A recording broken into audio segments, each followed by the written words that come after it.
আমার বন্ধুগণ, আমি আমার ঈমান থেকে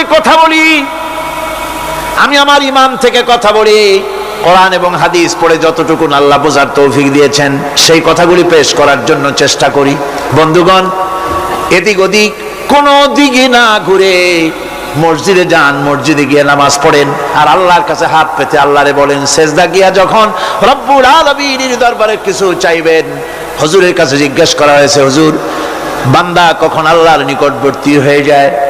আল্লাহর নবী বলেছেন, বান্দা যখন সেজদা দেয় তখন বান্দা একেবারে আল্লাহ পাকের কাছে চলে যায়। আল্লাহর কাছে চান, যা দরকার, ছেলে নাই, মেয়ে নাই, বউ নাই, অথবা চাকরি নাই, প্রমোশন চাই, ব্যবসায় উন্নতি চাই, যা দরকার কাকে বলবেন? মনটাকে পরিষ্কার করুন, আজকে মনটাকে সাফ করুন, সমস্ত দুর্বলতা থেকে মনকে উঠায় আনো, বিশ্বাস করুন, যা চাওয়ার, যা বলার সবটা আল্লাহর কাছে। কার কাছে? আমি তার গোলাম। আমি কার গোলাম? আল্লাহ ছাড়া কারো কাছে আমার অভিযোগ তুলবো না, সবটা বলবো আল্লাহর কাছে। বলে দেখেন আল্লাহ পাক কিভাবে আপনাকে সাহায্য করেন। সুবহানাল্লাহ। ভাইরা আমার, আল্লাহ রাব্বুল আলামিন রাসূল করিম সাল্লাল্লাহু আলাইহি ওয়াসাল্লামকে বলেছেন, ফাইদা ফারাগতা ফানসাব ওয়া ইলা রাব্বিকা ফারগাব। যখন তুমি খালি হাত হয়ে যাবে, দাঁড়িয়ে যাবে এবং তোমার রবের কাছে মিনতি জানাবে, কিছু যখন থাকবে না, তোমার রবের কাছে দাঁড়ায় যাও আর তার কাছে মিনতি জানাও, তোমাকে আল্লাহ ভরপুর করে দিবেন।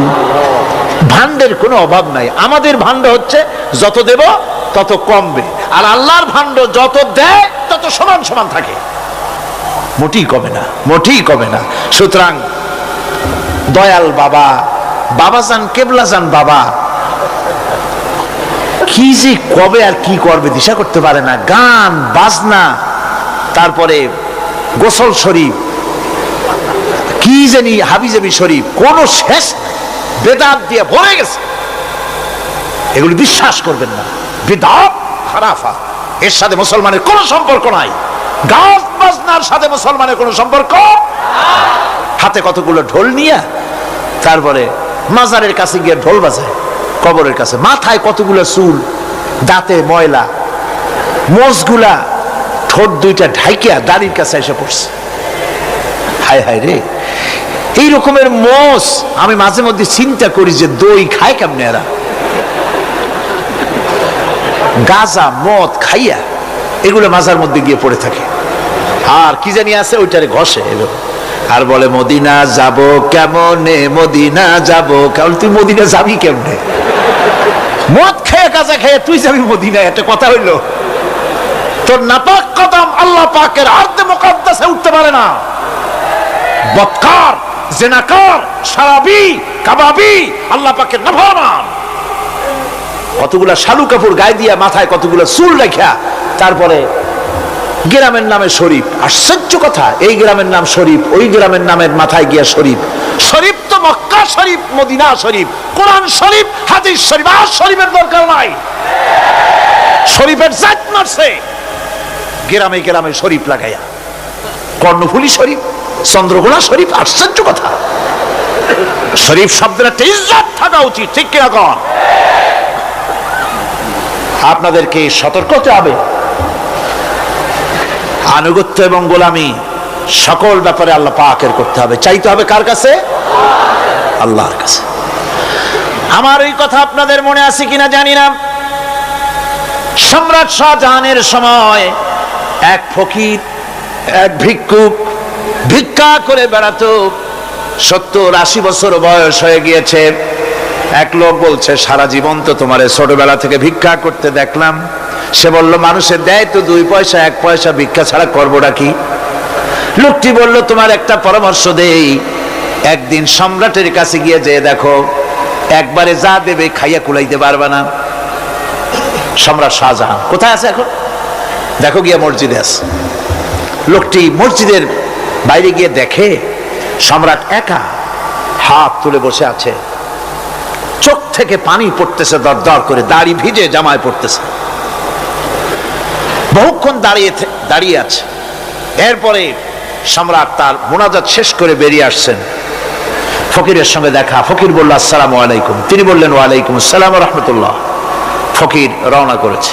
বাদশা বলছে, তুমি তো একজন ভিক্ষুক মানুষ বলি মনে হয়, আমার কাছে তো কেউ কিছু না চাইয়া যায় না, তুমি যে কিছু না চেয়েই চলে যাচ্ছ।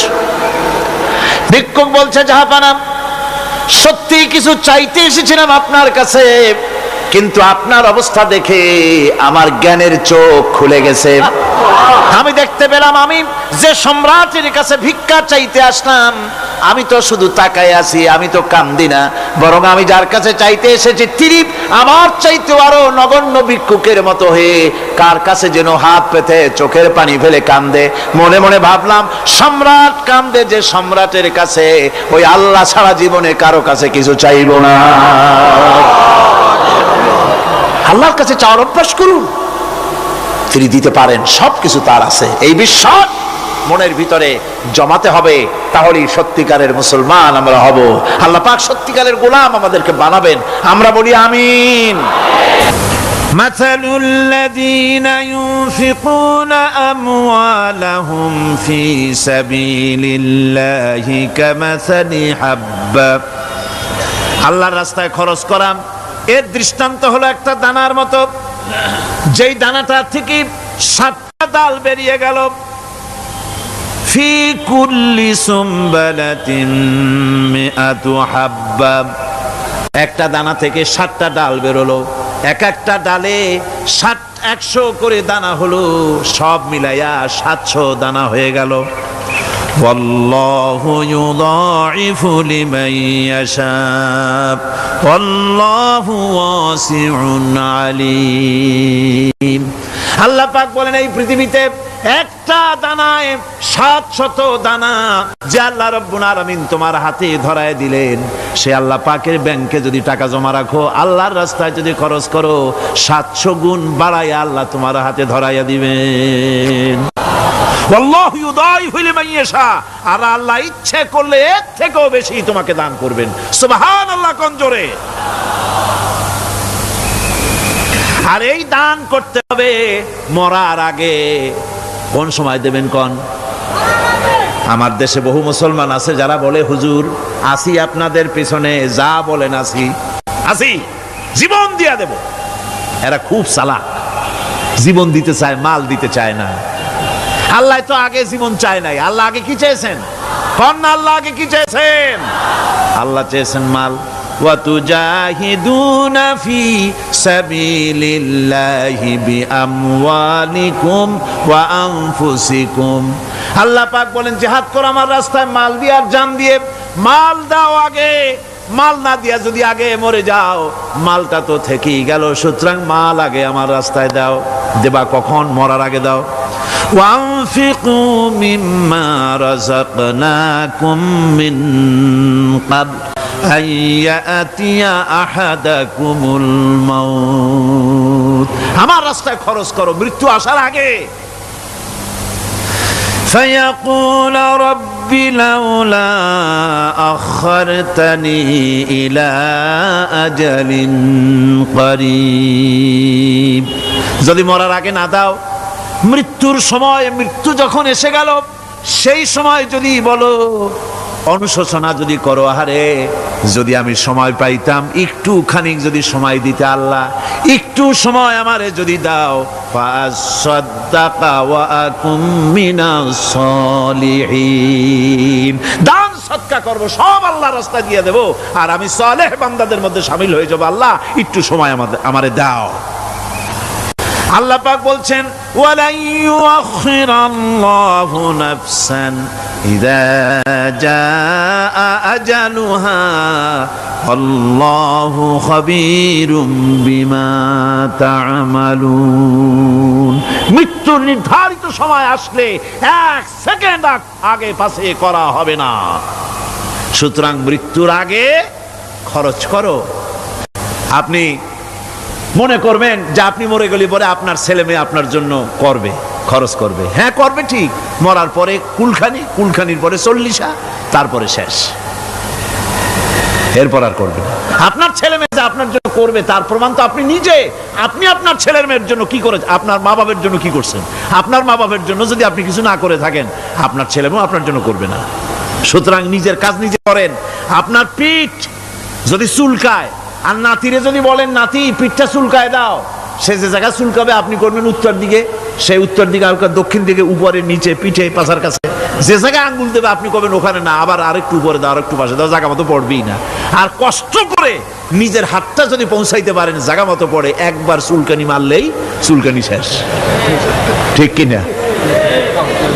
সুতরাং আপনি অন্যের উপরে ভরসা না করে নিজের খরচ নিজেই করে যান, নিজের কাজ নিজে করে যান, আল্লাহর রাস্তায় খরচ করে যান, বেশি পরিমাণে খরচ করেন। যত খরচ করবেন আল্লাহ রাব্বুল আলামিন রাজি হয়ে যাবে। কোন সুবহানাল্লাহ। মা বলছে বাবা আমার কাছে কি চাও? ছেলে বলছে মা আমি চলে যেতে চাই মদিনায়, আল্লাহর নবী মুহাম্মদুর রাসূলুল্লাহ সাল্লাল্লাহু আলাইহি সাল্লামের দরবারে চলে যেতে চাই, আমি একটু বস্ত্র চাই। মা একটা পুরানা কম্বল তার হাতে দিয়ে দিলেন। আব্দুল উজ্জা কম্বলটাকে ছিঁড়ে এক টুকরা কোন রকম হাঁটুর উপরে জড়ায় নিলেন, আর এক টুকরা গায়ে দিয়ে নিলেন। আব্দুল উজ্জা আবার বহু কষ্ট করে মরুভূমি পাড়ি দিয়ে মদিনা মুনাওয়ারায় চলে গিয়ে বাব জিবরিল থেকে ঢুকে আসহাবে সুফফার চবুতরার সামনে বসে আছেন, ছেঁড়া কম্বল পরা। এবার বিশ্ব নবী দুনিয়া আখিরাতের বাদশা জনাবে মুহাম্মদ রাসূলুল্লাহ সাল্লাল্লাহু আলাইহি ওয়াসাল্লাম যখন মসজিদের নিজের ঘরের থেকে দরজা খুলে বেরিয়েছেন, দেখেন এক যুবক বসা, একটা আধাটা কম্বল পরা, হাঁটুর উপরে কোন রকম করে রানটা লজ্জাস্থানটা ঢাকার, গায়ে একটা ছেঁড়া কম্বল। তার এই অবস্থা দেখে হুজুর জিজ্ঞেস করেন তুমি কে? যুবক বলছে আমি আব্দুল উজ্জা। ইসলাম কবুল করার জন্য আমার সব ছিল, আমি কম ধনী ছিলাম না, আমার চাচা সব নিয়ে গেছে, সিনায় রেখেছে, আমার লুঙ্গিটাও দেয় নাই। ঘটনার সব তিনি খুলে খুলে বললেন। হুজুর বললেন তোমার নাম আব্দুল উজ্জা নয়, তোমার নাম আব্দুল্লাহ। আব্দুল্লাহ জুলবাজাদাইন তার নাম। হযরত আব্দুল্লাহ জুলবাজাদাইন কি রাসূলুল্লাহ দিয়া দিলেন, আসহাবে সুফফাদের সাথে মিলাই দিলেন, এখানে থাকো, খাবার আসতে পরে খাবে। তাদের সব সময় খাবার থাকতো না। আসহাবে সুফফায় তারা থাকতেন যাদের ঘর নাই, বাড়ি নাই, থাকার জায়গা নাই। ক্ষুধার জ্বালায় যখন তারা অতিষ্ঠ হয়ে যেতেন, নবীজি ঘরের থেকে তাহাজ্জুদের জন্য যখন বেরোতেন, ক্ষুধার্ত সাহাবীরা রাসূলের চেহারা দেখার সঙ্গে সঙ্গে ক্ষুধা নিবৃত্ত হয়ে যেত। হযরত রাসূল পাক সাল্লাল্লাহু আলাইহি ওয়াসাল্লাম আব্দুল্লাহকে ওনাদের মধ্যে ভিড়াই দিলেন। আব্দুল্লাহ এবার কোরআন শরীফ পড়ে। কোরআন শরীফ পড়তে গিয়া চিল্লায় চিল্লায় তিনি পড়েন, আস্তে আস্তে পড়েন না।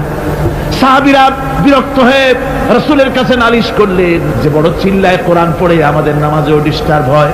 হুজুর বলেন সাহাবীরা কেউ আব্দুল্লাহর ব্যাপারে কোনো কথা বলবে না, তারে চিল্লাইতে দাও, যেহেতু ঈমানের জন্য তারে বড় মূল্য দিতে হয়েছে। পরনের লুঙ্গিটা পর্যন্ত আনতে পারে নাই, যত খুশি চিৎকার করেছে আল্লাহর কালাম পড়ু। তাবুকের যুদ্ধ, রাসূলুল্লাহ তাবুকের দিকে রওনা করেছেন, 30,000 সৈন্য নিয়ে রওনা করেছেন। ওই জিহাদে মানুষেরা প্রাণ ভরে রাসূলুল্লাহকে সাহায্য করেছেন। মেয়ে লোকেরা নাকের ফুল, কানের দুল, গলার হাল খুলে খুলে রাসূলের কদম মোবারকে দিয়ে দিয়েছে। ধনীরা টাকা পয়সা সব দিয়েছে। হযরত আবু বকর তো যা ছিল সব এনে দিয়েছে, কিছু ছিল না ঘরে। রাসূল রওনা করলেন। প্রতিমধ্যে হযরত আব্দুল্লাহ জুলবাজাদাইন আল্লাহর নবীর খেদমতে হাজির হয়ে বলেন হুজুর সবাই তো সব দিল, আমার কিছুই নাই, কিছু দিতে পারলাম না। হুজুর আপনি আমার জন্য দোয়া করেন, আমি যেন এই তাবুকের ময়দানে কাফেরদের বিরুদ্ধে লড়াই করে যেন শহীদ হয়ে যেতে পারি। মাল দিতে পারি নাই, কিন্তু আল্লাহর জন্য যেন আমার জীবনটা দিয়ে দিতে পারি। ও চট্টগ্রামের যুবকেরা, তরুণেরা, তোমাদের মতো 20 বছরের তরুণ হযরত আব্দুল্লাহ জুলবাজাদাইন শাহাদাতের তামান্না করে রিসালাতে মাহবের কাছে দাঁড়িয়েছে। হুজুর বললেন একটা গাছের বাকল নিয়ে আসো। একজন একটা বাকল নিয়ে এলো। রাসূলুল্লাহ এই বাকলটা আব্দুল্লাহ জুলবাজাদাইনের হাতে লাগাই দিলেন। রাসূলুল্লাহ বললেন আয় আল্লাহ, আমি আব্দুল্লাহর রক্ত কাফেরদের জন্য হারাম করে দিলাম। হযরত আব্দুল্লাহ বলছেন ইয়া রাসূলুল্লাহ, আমি চাইছিলাম শহীদ হব, আর আপনি আমার রক্তটা হারাম করে দিলেন কাফেরদের জন্য। আল্লাহর নবী বলেন আব্দুল্লাহ রে, কোনো চিন্তা করো না, তোমার মৃত্যু যদি জ্বরেও হয় আল্লাহ রাব্বুল আলামিন তোমার শাহাদাতের দরজা দিয়ে দিবে। তাবুকের প্রান্তরে চলে গেলেন। কয়েকদিন ওই তাবুকের ময়দানে থাকায় রাসূলের কাছে খবর এলো আব্দুল্লাহ মারাত্মক জ্বরে আক্রান্ত হয়ে ইন্তেকাল করেছেন। রাসূলুল্লাহ বললেন আমি জানাজা পড়াবো। হযরতে আব্দুল্লাহর জানাজা হলো গভীর রাত। কবরের ভিতরে একজন দাঁড়ায়া লাশ ধরার জন্য একজন কবরের ভিতরে দাঁড়িয়েছে। দুইজন লোকে লাশ নিয়ে আসতেছে। হযরতে বেলাল আলো উঁচু করে দাঁড়ায় ধরে আছে, অন্ধকার রাত, কবরের ভিতরে একজন দাঁড়ানো, লাশ নিয়ে এসেছে দুজনে। কবরের ভিতরে যিনি দাঁড়ানো তিনি বলছেন, এই লাশকে তোমাদের ভাইকে আদবের সাথে কবরে রাখো। কবরের মধ্যে যিনি দাঁড়ানো তিনি আর কেউ নয়, বিশ্বনবী মুহাম্মদুর রাসূলুল্লাহ সাল্লাল্লাহু আলাইহি ওয়াসাল্লাম। হযরত রাসূলুল্লাহ বলতেছেন, আবু বকর ওমর, তোমাদের ভাইকে আদবের সাথে কবরে রাখো, খবরদার বেয়াদবি করো না। কবরের মধ্যে আল্লাহ নবী আব্দুল্লাহ জুলওয়াজাদাইনকে নিজ হাতে শোয়ায় দিয়া কবরের উপরে পাথর বিছিয়ে দিয়ে নবীজি বললেন, রব্বুল আলামিন, আজকের এই সন্ধ্যা পর্যন্ত আমি আব্দুল্লাহর প্রতি রাজি ছিলাম, তুমিও আব্দুল্লাহর প্রতি সন্তুষ্ট হয়ে যাও। হযরত ইবনে মাসউদ রাদিয়াল্লাহু তাআলা আনহু বলেন, আমি চিৎকার মেরে কেঁদে কেঁদে বললাম, আল্লাহ, আজকে যদি এই কবরে আব্দুল্লাহ না হয়ে আমি হতাম, আমার কিসমতটা ভালো হয়ে যেত। যুবকেরা, ও তরুণ মুসলমানেরা, তোমরাই রক্ত দিয়ে ইসলাম কায়েম করেছো। কে কায়েম করেছে ইসলাম? মুসলিম তরুণেরা, মুসলিম যুবকেরা। তোমাদের অবদান সব চাইতে বেশি। আজ মুসলমান যুবকদের চরিত্র রাখ মদ, জুয়া, জেনা, ব্যভিচার করে করে সর্বনাশ করে দেওয়া হলো। সরকারি ভাবে, বেসরকারি ভাবে, বিভিন্ন ভাবে যুবকদেরকে মিসগাইড করার জন্য মদ দেওয়া হয়, টাকা দেওয়া হয়, অস্ত্র দেওয়া হয়, সব দিয়ে যুবকদের চরিত্র নষ্ট করা হচ্ছে। অথচ যুবক হচ্ছে একটা জাতির মেরুদণ্ড। জাতির কি মেরুদণ্ড? এই মেরুদণ্ডকে ঘুরে ধরেছে, এই মেরুদণ্ড নষ্ট করার ব্যবস্থা করা হয়েছে। আমার মুসলমান ভাইয়েরা, হাদিস থেকে শোনো, বদরের প্রান্তরে যুদ্ধ হবে। রাসূলুল্লাহ সাহাবায়ে কিরামদেরকে রেডি করেছেন, কিন্তু এই যুদ্ধটা বড় মারাত্মক, এই জিহাদ বড় মারাত্মক। জিহাদ হবে, চাচার বিরুদ্ধে ভাতিজা জিহাদ করবে, বাপের বিরুদ্ধে সন্তান অস্ত্র ধারণ করবে, ভাইয়ের বিরুদ্ধে ভাই অস্ত্র ধারণ করবে। কোন জিহাদ? বদর। কোন জায়গায়? বদর। মক্কা থেকে যারা আসতেছে সব চাচা, ভাই, মামু, খালু, এরা আপন আপন লোকেরা আপন লোকের বিরুদ্ধে অস্ত্র ধারণ করবে। এটা কি সহজ? কোন এটা কি সহজ? রাসূলুল্লাহ যুদ্ধের কথা মানুষকে বুঝাচ্ছেন, একটু ইতস্তত করে। হযরত রাসূল পাক সাল্লাল্লাহু আলাইহি ওয়াসাল্লাম যুদ্ধের কথা সাহাবায়ে কিরামদের সামনে পেশ করতেছেন আর একটু ইতস্তত করতেছেন, এই কঠিন যুদ্ধে সাহাবীরা কিভাবে মেনে নেবে। রাসূলের মনের অবস্থা বুঝতে পেরে হযরত মিকদাদ রাদিয়াল্লাহু তাআলা আনহু, বর্ষিয়ান সাহাবী, তিনি দাঁড়ায় গেলেন। তিনি দাঁড়ায় বলছেন, ইমদি বিনা ইয়া রাসূলুল্লাহ হাইসু মা তাশা। হে রাসূল, আপনি আমাদেরকে নিয়ে চলুন, আল্লাহ যেদিকে আপনাকে যেতে বলে, হাইসু মা তাশা, আয় হাইসু মা আমারাকাল্লাহ, যেদিকে আল্লাহ আপনাকে যেতে বলেন আমাদেরকে নিয়ে আপনি সেদিকে চলেন। ইন্না লা নাকুলু লাকা কামা ক্বালা বানু ইসরাঈল লি মূসা আলাইহিস সালাম, ইযহাব আনতা ওয়া রাব্বুকা ফাকাতিলা ইন্না হাহুনা কাঈদুন। আমরা মূসা আলাইহিস সালামের উম্মতের মতো বলবো না যে, হে মূসা, তুমি আর জিবরাইল আর তোমার আল্লাহ যুদ্ধ করো, আমরা ঘরে বসে আরাম করি। এই কথা আমরা বলবো না হুজুর। বল ইযহাব আনতা ওয়া রাব্বুকা ফাকাতিলা ইন্না মাআকুমা মুকাতিলুন। হে রাসূল, বরং আমরা বলবো আপনি যুদ্ধ করুন, আপনি আমাদের নিয়ে চলুন, আমরা লড়বো আপনার সাথে কাফেরদের বিরুদ্ধে। ততক্ষণ পর্যন্ত লড়বো মা দামাত আইনুম মিন্না তাতাররাফ। ও রাসূল, যতক্ষণ আমাদের চোখের একটা পাতাও নড়ে ততক্ষণ আপনার সাথে আমরা লড়বো। সুবহানাল্লাহ। মানে জীবন যতক্ষণ আছে আপনার সাথী হয়ে কাফেরদের বিরুদ্ধে লড়তে থাকবো। হুজুর খুব খুশি হয়ে গেল। হুজুর কি হলেন? দারুণ খুশি হয়ে গেল। আল্লাহ নবী খুশি হয়ে বললেন, ও সাহাবীরা, তোমাদের মানসিক অবস্থা যখন এই, কুবু বিনা ইলা জান্নাতিন জান্নাতুন আরদুহা কারদিস সামাওয়াতি ওয়াল আরদ। ও সাহাবীরা, তোমাদের মানসিকতা যখন এমন, তখন আমার সাথে তোমরা দাঁড়াও, আমার সাথে ওঠো, আমার সাথে চলো জান্নাতের দিকে। রাসূলুল্লাহ বলেন, আমার সাথে চলো বেহেশত। কোন বেহেশত? এমন বেহেশত যে বেহেশতের বিশালতা আর প্রশস্ততা ওই বিশাল আকাশ আর জমিনের চাইতেও বেশি। এই বিরাট জান্নাতের দিকে চলো আমার সাথে। ফাকামা উমাইর বিন হামাম ওয়া কানা ইয়াকুলু তামার। যুবকেরা, তোমাদের মতো তরুণ, তোমাদের মতো এক যুবক যার নাম উমাইর, তিনি দাঁড়িয়ে গেলেন, হাতে ছিল খোরমা, খোরমা খাচ্ছে। দেখেন বক্তৃতা হয়, মাঠে ওয়াজ নসিহত হয়, আর যুবকেরা দাঁড়ায় দাঁড়ায় বাদাম হয় না, ওই সাহাবী ওই সময় তো বাদাম টাদাম হয়তো পায় না, খোরমা খাচ্ছে, খোরমা চাবাচ্ছে, বিচি ফালাই দিতেছে, আর এইভাবে খাচ্ছে, আর হুজুরের কথা শুনে উমাইর বলছেন, বাহ বাহ, এটা একটি আঞ্চলিক শব্দ। এর অর্থ হচ্ছে আয়মা আযমাহু ওয়া মা আহসানাহু। হে রাসূল, আপনি কত সুন্দর কথা বললেন, আপনি কি বিশাল কথা বলেছেন, কত বড় কথা বলেছেন। জিহাদ করলে, জান দিলে এমন বেহেশত পাবো, জান্নাতুন আরদুহা কারদিস সামাওয়াতি ওয়াল আরদ, যে বেহেশতটা হবে ওই বিশাল আকাশের চাইতে এমন বেহেশত পাবো। ওয়াল্লাহি লাউ কুনতু হাইয়ান হাত্তা আকুলাহুম ইন্নাহা লাহায়াতুন তাবি। আল্লাহর কসম, আমি যদি হাতের সবগুলি খরমা খেতে যাই তাহলে তো অনেক সময় লাগবে, বেহেশতে যেতে দেরি হয়ে যাবে, অনেক দেরি হয়ে যাবে বেহেশতে যেতে। ফারামা বিহিন্না, হাতের সবগুলি খরমা তিনি ফেলে দিন। ও যুবকেরা, হযরত ওমর তোমার মতো যুবক খরমা খাওয়া সহ্য করলেন না আল্লাহর জান্নাতে যাওয়ার লোভে। জান্নাতে যেতে দেরি হয়ে যাবে, আল্লাহর সঙ্গে দিদার করতে দেরি হয়ে যাবে, এই মনে করে হাতের খরমাগুলি ফালায় দিলেন, জিহাদের ময়দানে ঝাঁপায়ে পড়লেন। হাদিস শরীফে এসেছে, উমাইর জিহাদ করে বেশ কিছু কাফেরদেরকে নিহত করে নিজেও শহীদ হয়ে গেলেন। রাসূলুল্লাহ বদরের শাহাদাতের জানাজা করার সময় একজন সাহাবী বলে দিলেন, হুজুর এই সেই উমাইর, আপনি যখন বেহেশতের কথা বলছিলেন, খরমাগুলি খাওয়ার তর সহ্য হয় নাই বেহেশতে যাওয়ার জন্য, এই সেই উমাইর। আল্লাহর নবী উমাইরের কাছে দাঁড়ায় আঙ্গুল দিয়ে তার শরীরের দিকে দেখায় বললেন, ইন্নাকা মিন আহলিহা। ও যুবক, যেই বেহেশতের জন্য খরমা খাওয়ার সময় তুমি পাও নাই, আমি নবী সাক্ষী দিচ্ছি তুমি অবশ্যই সেই বেহেশতের অধিবাসী, ওই বেহেশত তোমার জন্য। সুবহানাল্লাহ। আমার ভাইরা, কিয়ামতের দিন এই জান্নাত আল্লাহ রাব্বুল আলামিন দান করবেন ওই সব লোকদের জন্য যারা জান দিবে, মাল দিবে, রক্ত দিবে আল্লাহ দ্বীনের জন্য। কিসের জন্য? আল্লাহ দ্বীন কায়েমের জন্য। যারা জান মাল ওয়াকফ করে দেবে, জীবনকে উৎসর্গ করে দেবে, তাদের জন্য আল্লাহ পাক এই বিরাট নিয়ামত রেখেছেন। তরুণদের বলতে চাই, যুবকদের বলতে চাই, আর বাতিলের পেছনে ঘুরো না, আর তোমার ওই সব নেতাদের পেছনে ঘুরো না যারা নিজেরাও নামাজ পড়ে না, তোমাকেও নামাজের কথা বলে। তারা নিজেরা মিথ্যা কথা কয়, তোমরা টের পাও না? কি বলেন, টের পাওয়া যায় না? মারামারি করে নিজেরা আর বদনাম দেয় অপরের উপরে। চোখের সামনে যারা এরকম পারে, চোখের সামনে যারা এরকম পারে, তাহলে রাত দিন 24 ঘন্টা তাদের আমলটা কেমন? এদের পেছনে ঘুরে কোনো লাভ নাই। কোনো লাভ আছে? হ্যাঁ, একটা লাভ আছে। সেই লাভটা হচ্ছে টাটকা কিছু সুখ পেতে পারো, কিছু মদের টাকা, কিছু হোটেলের টাকা, কিছু পরের মেয়ে নিয়ে ঘোরার টাকা, কিছু ভ্রমণের টাকা, কিছু অস্ত্রপাতি, ত্রাস সৃষ্টি করা। আর ত্রাস সৃষ্টি করবা, কয়টা অস্ত্রের মালিক হইছো? যুবক, তরুণ, বিপদগামী তরুণদের বলবো, সরকার অননুমোদিত অস্ত্র যাদের কাছে আছে, শুনে রাখ, এই অস্ত্র কাউকে ক্ষমা করে, এই অস্ত্র কাউকে ক্ষমা করে না। সাপ পোষার মতো, যে সাপ তুমি দুধ কলা দিয়ে পোষো, ওই সাপ তোমাকে আবার দংশন করবে। ওঝা মরে না? মরে না?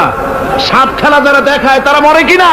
ওই সাপই তাকে কাটে। সুতরাং গভর্নমেন্ট অনুমোদিত অস্ত্র তোমার কাছে, পাইপ গান, রিভলভার, স্টেন গান, এলএমজি, আদমজি, কত রকমের অস্ত্রপাতি যুবকদের কাছে। ঘুম নাই, সারা রাত অস্ত্র থাকে কাছে, আর কি কি লাল পানি খাইয়া চোখ দুইটা থাকে এত বড় বড়, দেখলেও ভয় করে, মাথায় ভাল্লুকের মতো।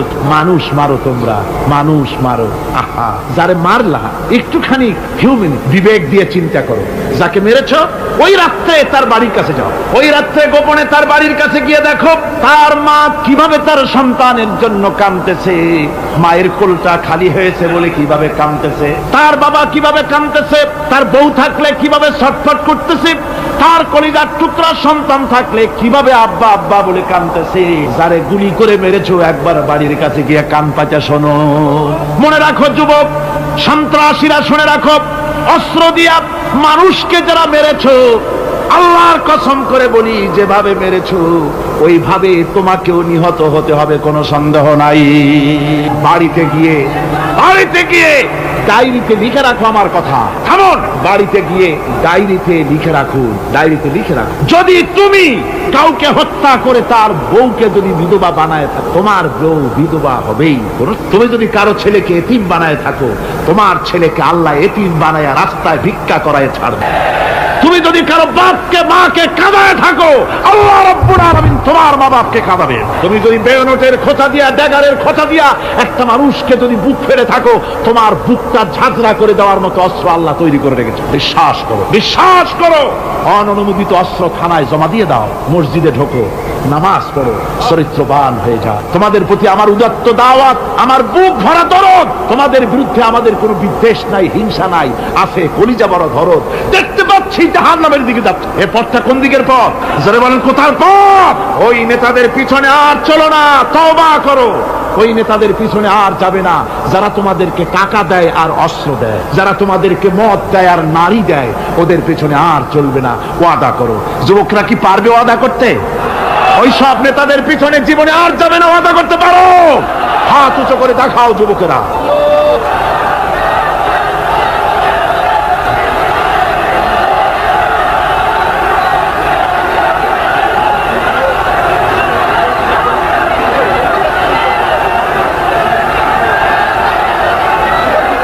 আমার মুসলমান ভাইরা, আমি তো দাঁড়াতে বলি নাই।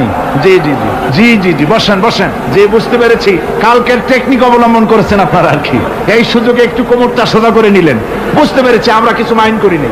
এখন বসেন বসেন, তাড়াতাড়ি বসে যান। কথা আমার অনেক, সময় কম, না তাড়াতাড়ি শেষ করব। বসেন। আপনারা না বসতে তো কথা বলতে পারবো না, বসতে হবে। অত্যন্ত জরুরি জরুরি কথা আছে, সে কথাগুলি আমাদের শুনতে হবে। যেহেতু এই মাহফিলের পর আবার আপনাদের সামনে কথা বলতে পারবো এর কোনো গ্যারান্টি নাই। আছে নাকি কোনো গ্যারান্টি? নাই। সুতরাং বসতে হবে, কেউ দাঁড়াবে না। জোরে সোরে জিকির করেন, লা ইলাহা ইল্লাল্লাহ, লা ইলাহা। আমার ভাইরা, আজকের মাহফিলের সবচেয়ে বড় আকর্ষণ আখিরি মোনাজাত, ঠিক না? কোরআনে কারীমের মাহফিলের মোনাজাত অবশ্যই কবুল হবে ইনশাআল্লাহ। এত মানুষের দোয়া আল্লাহ ফিরাতে পারেন না। তার নাম রহমান, তার নাম রহিম, তার নাম গফুর, তার নাম গফফার। বান্দার দোয়া কবুল করাই তো তার কাজ। সুতরাং নড়াচড়া আদৌ করবেন না, যার যার জায়গায় বসে থাকুন। না বসলে আপনারা যদি হাঁটেন, মাঝে মধ্যে দাঁড়ান, এটা খুবই বিরক্তির উদ্রেক করবে। ভাইয়েরা, আমি সকলকে সেজন্য বলতে চাই যে আমরা আল্লাহর দ্বীন প্রতিষ্ঠার জন্য এই জিহাদের কথা যে আল্লাহ বলছেন, এই জিহাদের জন্য আমরা জান মাল সব কিছুকে উৎসর্গ করতে চাই। আল্লাহ যেন কবুল করেন, সবাই বলেন আমিন। আনন্দ, আরাম আর বিলাসিতায় আমরা আমাদের জীবনকে ভাসায় দিয়ে, যার কারণে আমাদের জিল্লত। এ মুসলমানদের উরুজ, এ মুসলমানদের তারাক্কি কিভাবে আসে শুনুন। বিশ্ব কবির ভাষা, বিশ্ব কবি আল্লামা ইকবাল রহমতুল্লাহ আলাইহি বলেছেন, আ তুঝে বাতাও তকদীরে উমম क्या है, आ तुझे बताओ तकदीरे उमम क्या है, शमशेर उसना अव्वल ताऊस और बाबाखीर। এসো আমি তোমাকে এই জাতির উন্নতির কথা শোনাই। এই জাতির উন্নতি তখন হয় যখন এক হাতে থাকে কোরআন আর এক হাতে থাকে তরবারি, তখন হয় জাতির উন্নতি। আর এই জাতি যখন কোরআন আর তরবারি ছেড়ে দিয়ে যখন তানপুরা, বেহালা, সারিন্দা, নারিন্দা, গিটার, ফিটার, সারেগামা, পাদানিসার পেছনে যখন লাগে, কপাল তখনই পড়ে। কপাল পড়ে কখন? তখনই পড়ে। আজ আমাদের টেলিভিশন, আমাদের রেডিও, আমাদের সংস্কৃতি সব সারেগামার সংস্কৃতি। কিসের সংস্কৃতি? আগে তো মুসলমানের ঘরে প্রত্যেক দিন সকাল বেলায় আওয়াজ আসতো মুসলমানদের ঘরে। সকাল বেলায় মুসলমানদের ঘরে ঘরে জানালার ফাঁক দিয়ে আওয়াজ আসতো, বিসমিল্লাহির রহমানির রহিম। সূরা ইয়াসিন, সূরা রহমান ইত্যাদির তেলাওয়াত ভেসে আসতো। এখন আর তেলাওয়াত ভেসে আসে? এখন মুসলমানদের ঘরের থেকে সকাল বেলায় আওয়াজ আসে সারেগামা, পাদানিসা, বাবা খালু, মামু নানা, হাবি জাবি, এই গানের ট্রেডিংগুলি, গানের শব্দগুলি চলে আসে। কোরআন শিখবার জন্য, শিখাবার জন্য ছেলের জন্য যে মৌলবি রাখে, সারা মাস পড়াবে, বেতন 300 টাকা। আর গানের মাস্টার যে গান শিখাবে, রবীন্দ্র সঙ্গীতের প্যানপ্যানানি সুর শিখাবে, নাচ শিখাবে, সপ্তাহে 2 দিন এসে 2 ঘন্টা শিখাবে, বেতন 3000। কপাল পোড়া জাতি। কি পোড়া জাতি? জাতি তার কপাল পুড়ে। কোরআনের সাথে তার সম্পর্ক কম, জিহাদের সাথে সম্পর্ক কম, সম্পর্ক হয়েছে গানের সাথে, সম্পর্ক নাটকের সাথে। তাই আজ আল্লাহর দ্বীন কায়েমের জন্য লড়াইয়ের ময়দানে আসতে হবে। বাংলাদেশে কিন্তু জিহাদের ডাক এসে গেছে। কিসের ডাক এসেছে?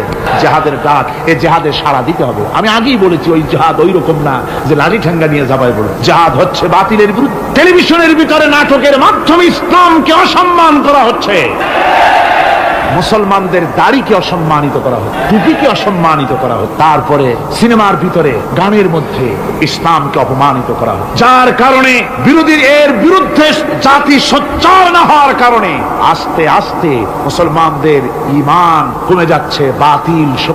বাতিল শক্তিশালী হয়ে আক্রমণ করছে। আপনারা বলেন, ভারতের কি ক্ষমতা মসজিদ ভেঙে দেয়? এই পৃথিবী কি মুসলমান কম? জোরে বলেন, মুসলমান কম? তাহলে ভারতের বাবরি মসজিদ তারা ভাঙলো কি করে? সাহস পেল কোথা? সাহস পেয়েছে আমরা আমাদের ঐক্য বিনষ্ট করি, আমাদের ঐক্য ভেঙে ফেলেছি। আমরা একজন আর একজনকে গালি দেই, মুসলমান না বলে গালি দেওয়া হয়। পরস্পরের মহব্বত নাই, স্বীকৃতি নাই, শ্রদ্ধা নাই, ঐক্যবদ্ধভাবে আমরা নাই। আমরা আমাদের চরিত্র নাই, চরিত্র নষ্ট করেছি। ফলে তারা বুঝতে পেরেছে এই মুসলমান সেই মুসলমান নয় যারা জীবনের চাইতে মৃত্যুকে বেশি ভালোবাসতো, যাদের চরিত্র ছিল উন্নত। এরা সেই জাতিরা, এরা মিথ্যা কথা বলে, এরা জুয়া খেলে, এরা মদ খায়, এরা জেনা করে, এরা বদমাশি করে। এদের সেই চরিত্র নাই যেই চরিত্রের বলে আমাদের অপকর্মের মোকাবেলা করতে পারে। এই বিশ্বাস নিয়ে তারা তা বাবরি মসজিদের উপরে হামলা করে। বাবরি মসজিদ ভাঙলো, মসজিদের উপরে যখন শাবল মারা হচ্ছিল, কেবল নিউজ নেটওয়ার্কের মাধ্যমে আমরা এই দৃশ্য দেখেছি, টেলিভিশনের পর্দায় দেখেছি শাবল মারা হচ্ছে। তখন মনে হচ্ছিল শাবল তো মসজিদের উপরে পড়ছে না, শাবল যেন পড়ছে পৃথিবীর 125 কোটি মুসলমানের কলিজার উপরে। ভারত মসজিদ ভেঙে দিল। এরপরে এই মসজিদ ভাঙলো বিজেপি, শিবসেনা সহযোগিতা করলো ভারতের প্রধানমন্ত্রী নরপশুরাও। এই পৃথিবীর বর্তমান পৃথিবীর নিকৃষ্ট মানব সন্তান, জঘন্য শয়তান নরপশু। ওইটা নরসীমা নয়, ভারতের প্রধানমন্ত্রী মানুষ না, এটা একটি শয়তান। জোরে বলেন এটা কি? পৃথিবীর ইতিহাসকে কলঙ্কিত করেছে। আজ পর্যন্ত পৃথিবীতে কোথাও মসজিদ ভাঙা হয়েছে কোন ইতিহাস।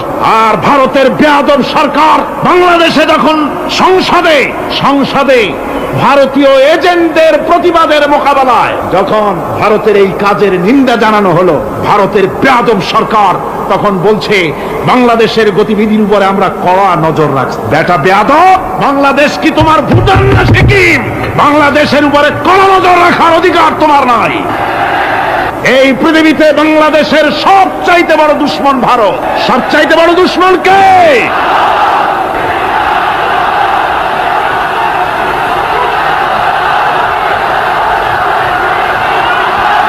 আমার মুসলমান ভাইয়েরা,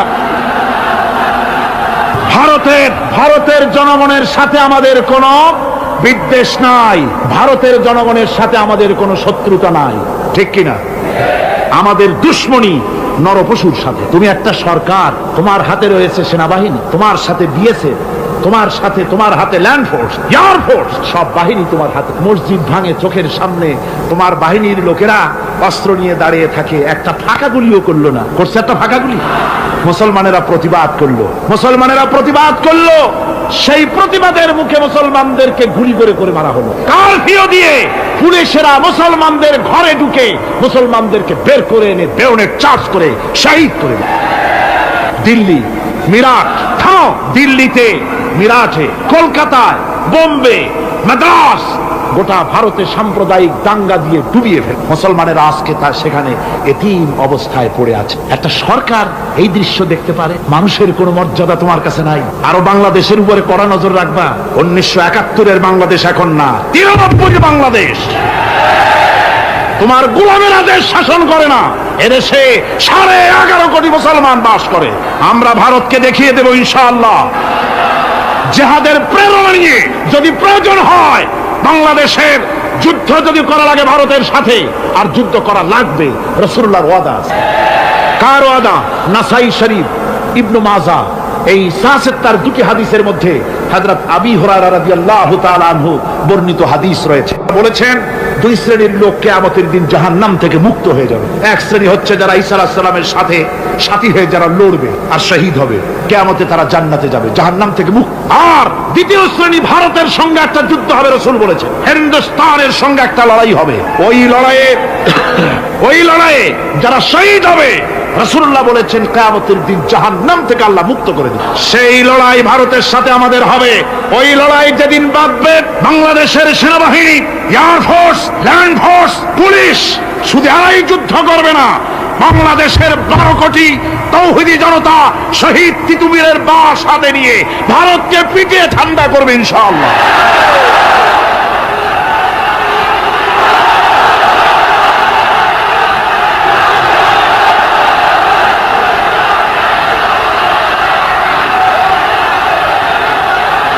আমার দেশে ভারতের মসজিদ ভাঙার প্রতিবাদে আমাদের দেশে একটা হিন্দুও মরে নাই, কথা ঠিক কিনা কন?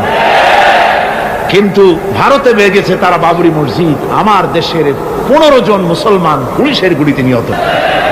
আমার দেশে হিন্দু মরে নাই, তোমরা আমার দেশে সেখানে আমার মুসলমান মেরে। হযরত আব্দুল্লাহ বিন ওমর রাদিয়াল্লাহু তাআলা আনহু বলছেন যে আমি রাসূলের সঙ্গে কাবা শরীফ তাওয়াফ করতেছিলাম। আমি বলতে শুনলাম রাসূল বলছেন, হে কাবা, তোমার কত মর্যাদা, তোমার কত সম্মান, তুমি কত মহান, তোমার কত ইজ্জত। তবে কাবা শুনে রেখো, আল্লাহ রাব্বুল আলামিনের একটা মুমিন বান্দার যে মর্যাদা, তোমার মর্যাদা যত হোক একটা মুমিনের চাইতে নিশ্চয়ই বেশি নয়। তোমরা মসজিদ ভেঙেছো আর আল্লাহর মুমিন বান্দাদেরকে ভেঙেছো। ভারত সরকার শুনে রাখো, মসজিদ ভাঙো নাই, তকদির ভেঙেছো। মসজিদ যেভাবে মসজিদের ইটগুলি টুকরা টুকরা হয়েছে, গোটা ভারত আজ হোক কাল হোক মসজিদের ইটের মতোই টুকরা টুকরা হয়ে যাবেই যাবে ইনশাআল্লাহ। তবে আমার দেশের মুসলমান, আমার দেশের মুসলমানদেরকে মনে রাখতে হবে, আমরা প্রতিশোধের নীতিতে বিশ্বাস করি না। ভারতের বাবরি মসজিদ ভাঙার ব্যাপারে বাংলাদেশের কোনো হিন্দু দায়ী নয়, কথা বুঝতে পেরেছেন? আমরা একজনের অপরাধের শাস্তি আর একজনকে দেই না। বাংলাদেশের কোনো হিন্দু ওই ঘটনার জন্য দায়ী নয়। আমাদের দেশে মন্দির 2-4টা ভেঙেছে, আমরা খবর, এই মন্দিরগুলি মুসলমানেরা ভাঙে। এই মন্দিরগুলি ভারতের এজেন্টদের উস্কানিতে হিন্দুরা নিজেরা ভেঙে, মুসলমানেরা ভাঙে। ভারতীয় দালালেরা বাংলাদেশে সারা পৃথিবীতে সাম্প্রদায়িক সম্প্রীতির ভাব মূর্তিকে ক্ষুণ্ণ করার জন্য এই কাজ তারা করেছে। নরসিংদীতে, আর মিয়া থামো না, নরসিংদীতে সেখানে দেখা গেছে গভীর রাত্রে কাপড়ের দোকানদার হিন্দু ঘরের সমস্ত কাপড় চোপড় সরাইয়া নিজের দোকানে আগুন দিতে গিয়েছে, পুলিশ তখন তার ভারতের 5 গোলামেরা হিন্দুদের দিয়ে কাজগুলি করাইছে। কোন মুসলমান মন্দির ভাঙে নাই। বাংলাদেশ গোটা বিশ্বের বুকে সাম্প্রদায়িক সম্প্রীতির সহস্র বছরের উজ্জ্বল দৃষ্টান্ত, আলহামদুলিল্লাহ। তার কারণ হচ্ছে আল্লাহর নবী বলেছেন সংখ্যালঘু মুসলিম এলাকায়, সংখ্যাগরিষ্ঠ মুসলিম এলাকায় সংখ্যালঘু অমুসলিম যারা, তারা হচ্ছে পবিত্র আমানত। ওই আমানতের কেউ যদি খেয়ানত করে, অর্থাৎ অমুসলিমদের উপরে যদি কেউ অত্যাচার করে, তাহলে আমি নবী মুহাম্মদুর রাসূলুল্লাহ সাল্লাল্লাহু আলাইহি ওয়াসাল্লাম কিয়ামতের দিন আল্লাহর দরবারে মুসলমানদের বিরুদ্ধে মামলা দায়ের করব। এই জন্য আমরা সবচাইতে পরধর্ম সহিষ্ণু জাত। আমার ভাইয়েরা ভালো করে মনে রাখুন, ভারতের বাবরি মসজিদ সহ এখন তারা আর অন্যান্য মসজিদও ভাঙবার প্ল্যান নিয়েছে, ভাঙতে তাজমহলকেও তারা ভাঙ, অন্যান্য মসজিদও ভাঙবার পরিকল্পনা নিয়ে। ওরা যদি মসজিদ একটা একটা ভাঙতে ভাঙতে, আল্লাহ না করুন, সবগুলিও যদি ভাঙে, বাংলাদেশের একটা মন্দিরকে আমরা ভাঙতে দেব না। এর নাম ইসলাম। এর নাম কি? ভারতের সাম্প্রদায়িক দাঙ্গা বাঁধিয়ে মুসলমান একটা একটা করে করে সব মুসলমানও যদি তারা মেরে ফেলে দেয়, আল্লাহর কসম বাংলাদেশের একটা অমুসলিমের গায়ে আমরা হাত দিতে দেব না। এর নাম ইসলাম। এর নাম কি? আপনারা যদি কখনো শোনেন যে কোন এলাকার কোন লোক মন্দির ভাঙতে যাচ্ছে অথবা হিন্দুর বাড়ি আক্রমণ করতে যাচ্ছে, সাথে সাথে তাকে ধরে থানায় সোপর্দ করবেন। রাজি আছেন? কারা রাজি? হাত উঁচু করে দেখান। আলহামদুলিল্লাহ, হাত নামা। এই সাম্প্রদায়িক সম্প্রীতি বাংলাদেশে অতীতে ছিল, এখনো থাকবে ইনশাআল্লাহ, ভবিষ্যতেও থাকবে ইনশাআল্লাহ। বলেন ইনশাআল্লাহ। আমাদের শত্রু, আমি বারবার বলছি, হিন্দুরা শত্রু নয়, শত্রু হচ্ছে ভারতীয় এজেন্ট যারা, ভারতের দালাল যারা, ওরা আমাদের, ঠিক কিনা? তারা বাংলাদেশের স্বপ্ন এখানে বসে দেখে, পত্রপত্রিকার মাধ্যমে, টিভির মাধ্যমে হাজারো প্রচেষ্টা তারা চালিয়ে যাচ্ছে ইসলামের বিরুদ্ধে। সুতরাং ইসলামকে জমিনে টিকিয়ে রাখার জন্য চাই সংগ্রাম। তাই আল্লাহ রাব্বুল আলামিন বলেছে, ওয়াতুজাহিদুনা ফি সাবিলিল্লাহি বিআমওয়ালিকুম ওয়া আনফুসিকুম যালিকুম খায়রুল লাকুম ইন কুনতুম তা'লামুন। আল্লাহ পাক বলেন, আমার রাস্তায় জিহাদ করো, জান দাও, মাল দাও, জান দাও, জিহাদ করো, এটাই হলো উত্তম কাজ। যদি তোমরা ইসলাম বুঝে থাকো, এটাই তোমাদের জন্য কল্যাণকর। আগে বলেছেন মালের কথা, পরে জানের কথা। আগে কোনটা? মাল, পরে জান। যেহেতু আমরা জানের চাইতে মালের মহব্বত করি বসি, ঠিক কিনা? তো মালের মহব্বত করি বেশি, আমরা কথায় কথায় বলি, আরে ভাই দরকার যদি হয় জানটা দিয়ে দিব, আর জান যদি দিয়েই দেন তো মালটা তো থাকেই গেল। এই জন্য আল্লাহ বলেছেন মাল আগে দাও, তারপরে জান দাও। আমরা খুব চালাক, আমরা জান দিতে প্রস্তুত, মাল দিতে প্রস্তুত নয়। একবার একটা লোক যাচ্ছে রাস্তা দিয়ে, সাথে তার প্রিয় কুকুর, কুকুরটা জিহ্বা বেরিয়ে গেছে, মরে যাচ্ছে। কুত্তার মালিক কাঁদতেছে। একজন লোক এসে বলে, ভাই তুমি কাঁদো কেন? কয় যে আমার এই কুত্তাটা খুব প্রিয় কুকুর, কুকুরটা মরে যাচ্ছে তাই কাঁদ। কুকুর মরে কেন? কয় কুকুরটা মরতেছে 3 দিন ধরে আমি কোনো খাবার তাকে দিতে পারি না, সেই জন্য কুকুরটা মরে। আচ্ছা হোক, তবু তো আল্লাহর সৃষ্ট এক প্রাণী, কি খেতে দেওয়া যায়? এদিক ওদিক তাকায় দেখে কুকুরের মালিকের কাছেই রয়েছে একটা পোটলা। কয় মিয়া তোমার এই পোটলার মধ্যে কি? কয় পোটলার মধ্যে হালুয়া আর রুটি। তোমার পোটলার মধ্যে হালুয়া আছে, রুটি আছে, কুত্তা মরে ক্ষুধার জ্বালায় তুমি সেটি কান্দো, ওর থেকে এক টুকরো রুটি দিলেই তো কুত্তা বাঁচে। কুত্তার মালিক বলছে, মিয়া সাহেব ওই সব ফতো আমারে শুনেন, এগুলো আমি খুব জানি। রুটি আর হালুয়া দিলেই তো আমার পয়সা খরচ হবে, ওর দরদে যে কাঁদতেছি এর জন্য তার পয়সা খরচ হচ্ছে না। আমাদের অবস্থা কিন্তু তাই হয়ে, ইসলাম বিদায় হয়ে যায়, যাক না, কিন্তু আমি কাঁদবো, পয়সা দিব না। রাসূলের করুণ ঘটনাগুলি শুনে চোখের পানি ফেলবো, কিন্তু এই করুণ ঘটনা কেন ঘটলো সেই ময়দানে আমরা পা ফেলবো না। এরকম একটা অ্যাটিটিউড, এ ধরনের একটা মেন্টালিটি আমাদের মধ্যে গ্রো করেছে, ঠিক কিনা কর? আমার ভাইয়েরা, মাল দিতে হবে, জান দিতে হবে, সবকিছুকে উৎসর্গ করে দিতে হবে আল্লাহর দ্বীন প্রতিষ্ঠার জন্য। যার পয়সা আছে, পয়সা দিয়ে কি করবেন যদি আল্লাহর দ্বীন এ জমিনে কায়েম না হয়? আল্লাহর দ্বীন কায়েম না হলে অসত্য, বদমাশি, শয়তানি, সব রকমের অন্যায় কাজ দিয়ে ভরে যাবে দেশ, ক্রমান্বয়ে অশান্তির দিকে যাবে। শান্তি আসবে কেবলমাত্র ইসলাম প্রতিষ্ঠা হলে পরে। আমাদের অবস্থা হলো যে আমরা ওই কুফাবাসীদের মতো, তাদের মতো, কুফাবাসীদের মতো। কুফাবাসীরা হযরত ইমাম হোসেনের জন্য দারুণ ভাবে কেঁদেছে, ঠিক কিনা? কুফাবাসীরা ইমাম হোসেনকে দাওয়াত দিছিল কারা? কুফাবাসীরা। অনেকগুলি চিঠি তারা লিখছে। কুফাবাসীরা ইমাম হোসেনকে ভালোবাসতো, দাওয়াত দিয়েছে, তার জন্য কেঁদেছে। কিন্তু কুফাবাসীদের চোখের পানিটা ছিল ইমাম হুসাইনের জন্য, আর অস্ত্র, টাকা পয়সা সবটা ছিল এজিদের। কুফাবাসীদের মতো অবস্থায় আমাদের হয়েছে। কুফাবাসীদের হযরত ইমাম হুসাইনের জন্য তারা শুধু চোখের পানি ফেলেছে, আর টাকা পয়সা অস্ত্রপাতি যা ছিল সব ছিল তাদের এজিদের জন্য। আমাদের অবস্থাও তাই, আমরা ইসলামের জন্য শুধু চোখের পানি ফেলি, আর যখন ভোট দেই তখন ইসলাম যারা চায় না তাদেরকেই ভোট দেই, ঠিক কিনা? আমাদের টাকা, আমাদের পয়সা, আমাদের ইলেকশন, আমাদের হরতাল, আমাদের ধর্মঘট সবকিছু হচ্ছে ইসলাম যায় না, যারা চায় না তাদের জন্য। আর ইসলামের যখন কথা বলি, ইসলামের কথা শুনলে শুধু চোখের পানিটাই ছাড়ি, মহব্বত চোখের পানি দিয়া শেষ করে দিই, আর কিছুই। আমি একবার এইখানে এই শহরে অনেক বছর আগে একটা জানাজায় শরীক, কোন মাঠে আমার এখন তার জানাজার পরে যিনি জানাজা পড়ালেন তিনি বললেন, ওই লাশকে সামনে রেখে বললেন, কেন আসিল? তখন আমি নতুন চিটাগাঙে আসছি, আমি ভাষা ভালো করে বুঝিও না। একজন বললো কেন আসিল? সবাই কইলো গম আসিল। আমি বললাম যে গম আসিল, মরা মানুষের সাথে গম, আমি আটা গম সে তাই মনে করেছি যে এটার কি সম্পর্ক। আমি ইমাম সাহেবকে জিজ্ঞেস করলাম যে আপনি বললেন কি, আর জনগণই বা বলল? যে আমি জিজ্ঞেস করলাম যে লোকটা কেমন ছিল, তো সবাই বললো ভালো ছিল। তাই বললাম তো ফায়দা কি? ফায়দা এই যে সবাই বললো ভালো, আল্লাহ তারে মাফ করে দিয়া ভালো বলে বেহেশতে পাঠায় দিল। বলে আশ্চর্য কথা, আল্লাহ কি এইরকম নাকি যে একটা সুদখোর, ঘুষখোর, জেনাকার এ লোক ভালো না খারাপ আমি তা বলতে চাই না, কিন্তু একটা লোক সে কন্ট্রাক্টারি করতে গিয়ে রাস্তাঘাট, স্কুল, কলেজের রড, সিমেন্ট জনমের মতো খাইছে। কথা বুঝতে পেরেছে? সরকারি গিয়ে, ক্ষমতায় গিয়ে গভর্নমেন্টের টাকা পয়সা জনমের মতো শেষ করে ফেলেছে। এই লোকটি সুদখোর, ঘুষখোর, জেনাকার মরে গেছে, আর আসে আপনি কইলেন যে কেন আসিল? সকল লোক গম আসিল, আর আল্লাহ বেহেশতে দিয়ে দেবে। তাহলে আল্লাহ হাকামুল হাকিমিন হইলেন কি করে? এটা কি বিচার হইল নাকি? কি করে সম্ভব? আমার বন্ধুগণ, আমরা যখন মরে যাই, মরার পরে আমাদেরকে কবরের মধ্যে রাখা হয়। কবরের ভিতরে রেখে আমাদেরকে বলা হয়, যারা কবরে রাখে তারা বলে, মৃত্যু ব্যক্তিকে কবরে রাখার সময় বলে, বিসমিল্লাহি আলা মিল্লাতি রাসূলিল্লাহ, আল্লাহর নামে রসুলের দলে উঠাই দিয়ে গেল। আল্লাহর নামে কার দলে উঠাইলো?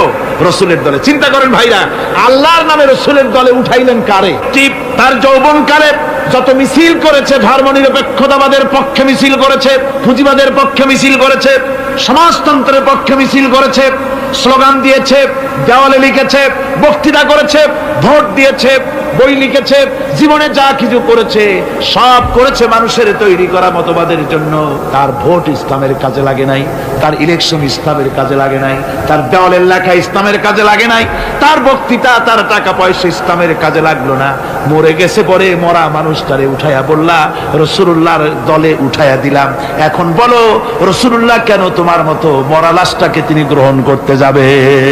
তোমার জীবনের কোনো কাজই তো ইসলামের জন্য কাজে লাগলো না। তোমার জীবনের একটা দিকও তো ইসলামের কাজে লাগে নাই। মরছো, তারপরে তোমার মরা লাশ রাসূলুল্লাহ বহন করতে যাবেন কেন? কি দায় টাকা পড়ছে তা? সুতরাং আমি বলতে চাই, আজকের মাহফিলে যত জনতা উপস্থিত হয়েছেন, জান এবং মাল সব কিছু দিয়ে লড়াই করতে হবে আল্লাহর রাস্তায়। আমার ভোট, আমার ইলেকশন, আমার স্লোগান, আমার বক্তৃতা, আমার টাকা করি খরচ সব কিছু হবে আল্লাহর জন্য।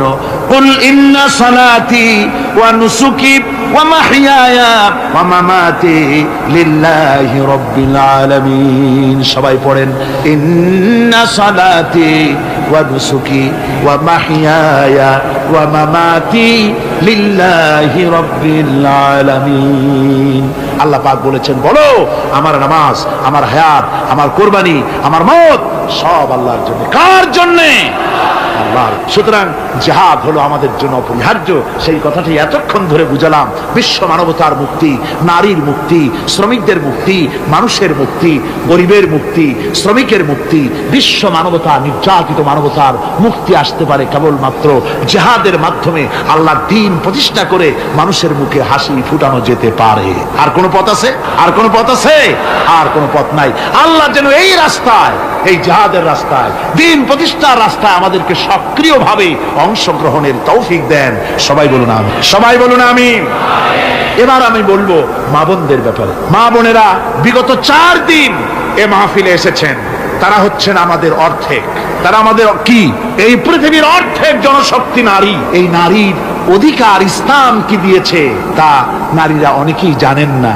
না জানার কারণে নারী পক্ষ, নারী সমাজ, নারী স্বাধীনতা বিপ্লব পরিষদ নানান রকমের কমিটি গঠন করে তারা মডার্ন হতে চান, নানান রকমের অধিকার আদায়ের চেষ্টা করেন। কিন্তু আমি বিশ্বাস করি আমার মা বোনেরা যদি জানতেন ইসলাম তাদেরকে কি অধিকার দিয়েছে, তাহলে রীতিমতো ইসলামকে পাওয়ার জন্য, ইসলাম যে অধিকার দিয়েছে সেই অধিকার লাভ করার জন্য তারা রীতিমতো বিপ্লব করতেন। কি করতেন? বিপ্লব। আল্লাহ রাব্বুল আলামিনের কাছে নারী আর পুরুষ বলে আলাদা কিছু নাই। মানুষ হিসাবে আল্লাহর কাছে নারী আর পুরুষ সমান। আল্লাহর কাছে কোন লোক যদি তাহাজ্জুদের নামাজ পড়ে কোন পুরুষ, সে যা সওয়াব পাবে নারী তাহাজ্জুদ পড়লে সেই সওয়াব পাবে না, এমনটি নয়। পুরুষ হজ করে যে সওয়াব পাবে, নামাজ পড়ে যে সওয়াব পাবে, নারীও তা পাবে। জোরে বলেন সুবহানাল্লাহ। আল্লাহর কাছে নারী এবং পুরুষ কি? মানুষ হিসেবে তারা উভয় সমান। কিন্তু এই নারীদের জীবনের 3টে স্তর। কটি স্তর? 3টে স্তর। একটা হচ্ছে কন্যা, বধূ, মাতা। নারীর জীবনের এই 3টে স্তর। ভালো করে শুনুন, কন্যা, বধূ, মাতা। এখন কন্যা হিসাবে নারীর মর্যাদা, বধূ হিসাবে নারীর মর্যাদা, মা হিসাবে নারীর মর্যাদা। নারীকে ইসলাম কি দিল সেটা শুনুন। আল্লাহর নবী বলেছেন, কোন ব্যক্তির যদি 3টা কন্যা সন্তান হয় আর ওই 3টা কন্যা সন্তানকে যদি সে আদব শিক্ষা দিতে পারে, ইসলামী তরবিয়াত দিতে পারে, আর যদি স্নেহ দিয়ে লালন পালন করতে পারে, তাহলে ওই কন্যার পিতা আর আমি মুহাম্মদ সাল্লাল্লাহু আলাইহি ওয়াসাল্লাম বেহেশতের ভিতরে পাশাপাশি অবস্থান করব।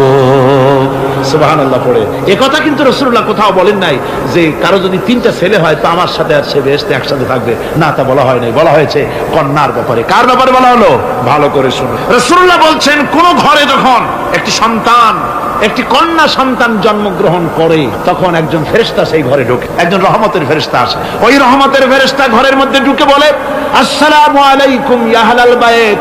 হে ঘরের মালিকের আল্লাহর রহমত তোমাদের উপরে বর্ষিত হোক।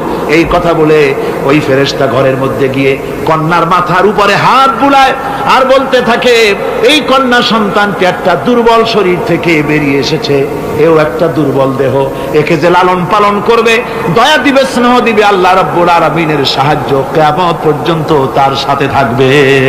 অথচ আমাদের দেশে দেখা যায় মেয়ে হলে অনেকের মুখ কালো হয়ে যায়।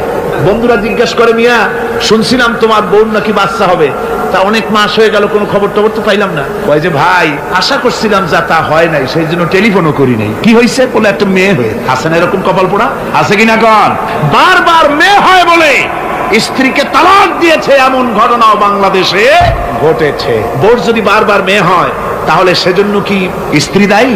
যদি মানুষের জন্য দায়ী হয় মেয়ে বারবার হওয়ার জন্য, তাহলে তুমি স্বামী, তুমি তুলসী, দুধের দোয়া তুলসী পাতা হলে কি করে? তুমিও তো দায়ী তার জন্য। আসলে স্বামী স্ত্রী মেয়ে হওয়ার জন্য, ছেলে হওয়ার জন্য কেউ দায়ী। এ কোরআনে কারিমে রব্বুল আলামিন বলেছেন, আমি যাকে খুশি শুধু ছেলে দেই, যাকে খুশি শুধু মেয়ে দেই, যাকে খুশি তাকে ছেলেও দেই, মেয়েও দেই, আবার যাকে খুশি আমি কিছুই দেই না।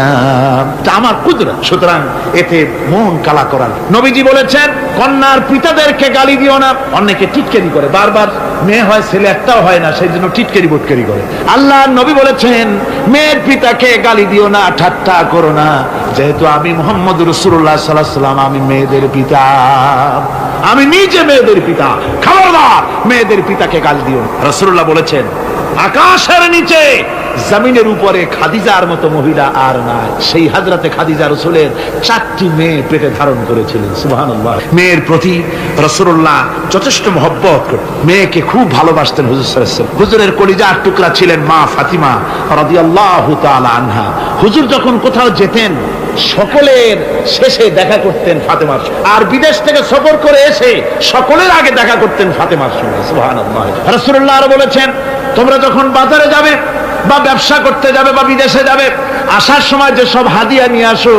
আমরা যখন বাইরে যাই, বাজারে যাই, কিছু হাদিয়া আনি না, জামা কাপড় চকলেট ইত্যাদি আমরা আনি। রাসূলুল্লাহ বলেছেন হাদিয়াগুলি তোমরা যারা বিদেশে যাও বাজারে যাও হাদিয়া আনবে, আর এনে ঘরের মধ্যে ঢুকে তা শুরু করবে মেয়েকে দিয়ে। প্রথমে দেবে মেয়েকে। সুবহানাল্লাহ। মেয়ের মর্যাদা ইসলামের সব চাইতে বেশি। কোন যুগে? যে যুগে মেয়ে হলে পরেই মাটির নিচে ঘিরে রাখতো, আছাড় মেরে মেরে ফেলে দিত। কোন অপরাধে তাদেরকে হত্যা করা হলো? আল্লাহ পাক কোরআনে কারীমে তাদের অপরাধ আর কিছু না, তারা নারী, এই জন্য তাদেরকে মেরে ফেলা হতো। রাসূলুল্লাহ তাদের ইজ্জত দিলেন। সুবহানাল্লাহ।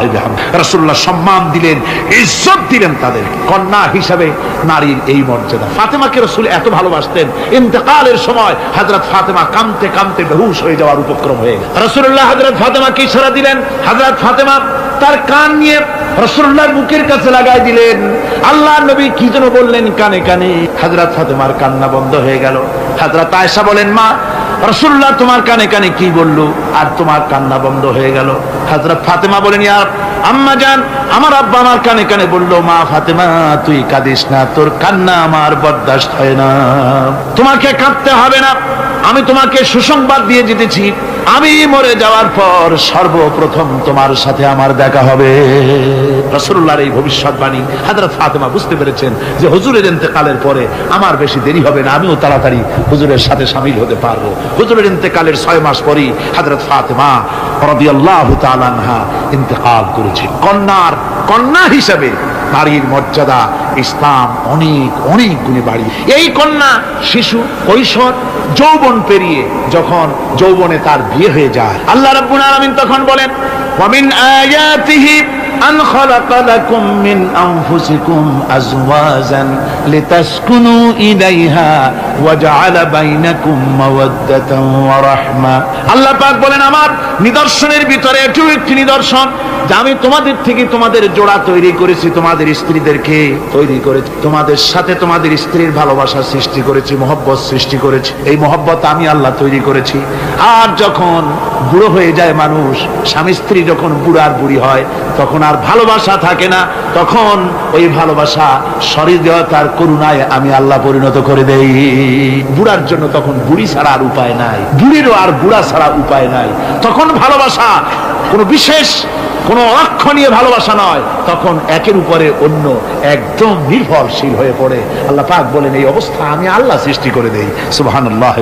আল্লাহ পাক বলছেন নারীদের উপরে, নারীদের সাথে, স্ত্রীদের সাথে ভালো ব্যবহার করো। তার কোনো ব্যাপারে যদি মনটা তোমার কখনো খারাপ হয়, কোরআন শরীফের মধ্যে আল্লাহ পাক বলে দিয়েছেন পরিষ্কার করে যে কখনো তার সাথে খারাপ ব্যবহার করো না।